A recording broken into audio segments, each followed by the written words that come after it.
Listen, Janine, honestly, my thoughts are the best thing I ever did was get out of New York. New York is a hopeless place at this point. It's so sad. This judge ruled against my father before we even went to trial. He ruled against our entire family.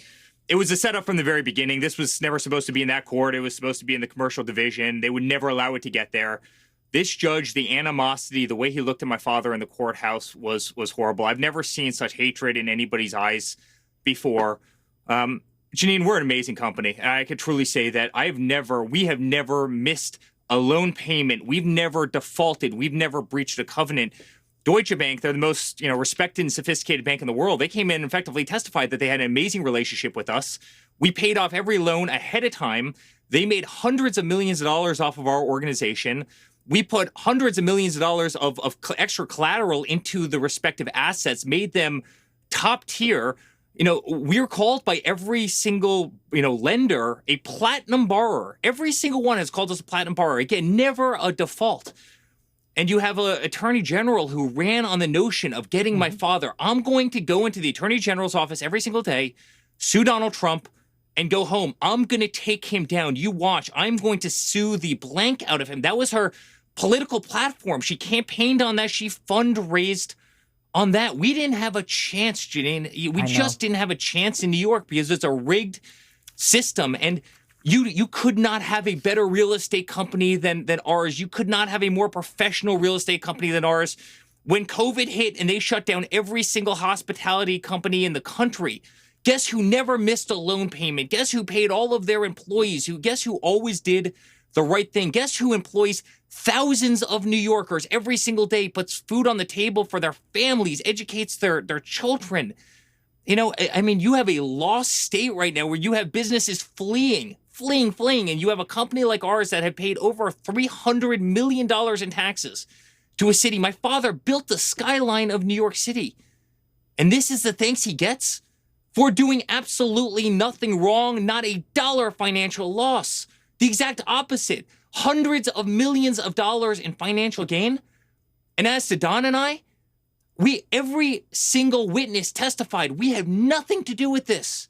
They went in, witness after witness. This is not what they did in the company. It didn't matter to this guy. We were trophies on a wall for this guy. This is the state of New York. I caution anybody even thinking about moving to New York to just be careful. This is not the state that my father grew up in. This is not the state that we grew up in. This is the demise of a politically weaponized system, and it's horribly sad, Janine. And I promise you, we're going to fight this, and we're going to win at the appellate division because, honestly, it's so egregious. It's so egregious, I promise you we're going to get it overturned.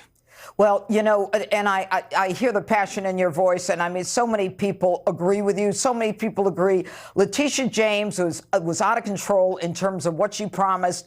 Then you've got a judge who's unhinged, who said juries get it wrong most times. When he said he decides based on emotion. I mean, everything about it was all about lawfare. But you guys have had to fight this every single day since Donald Trump took office. And at some point, you have to say to yourselves, I mean, this is just too much. But your family never gives up. The president never gives up. Why? My father never gives up. He's the toughest guy I've ever met in my entire life, and he is hell bent on winning, and we're going to win in November. And Judge Janine, you know this. If he wasn't the front runner for president of the United States right now, they wouldn't be doing this. This has never been tried in New York before. There's no better real estate company in the country than us. They would not be doing this if Donald Trump wasn't the front runner for president, beating Joe Biden in every single poll, absolutely blowing Nikki Haley out of the water. That's why they're attacking him. They're attacking him civilly. They're attacking him criminally. They're doing everything they possibly can. No different than impeachment 1, impeachment 2, the Russia hoax, the spying on his campaign, the going after Kavanaugh, the going after all of his advisors. They're trying to... They're doing it because Donald Trump is winning. They're scared of the movement that he's created, which is question the power in Washington, D.C. And one more thing, Judge, the appellate court has already declared victory for us in so many of the aspects of the case that the judge ruled against us on today. The biggest one being statute of limitations. Right. And it's really insane. He just ignores it and moves on. But this is his way of trying to punish Donald Trump literally weeks before he decides to retire and sail into the sunset. And It has to be stopped. We're better than this as a country.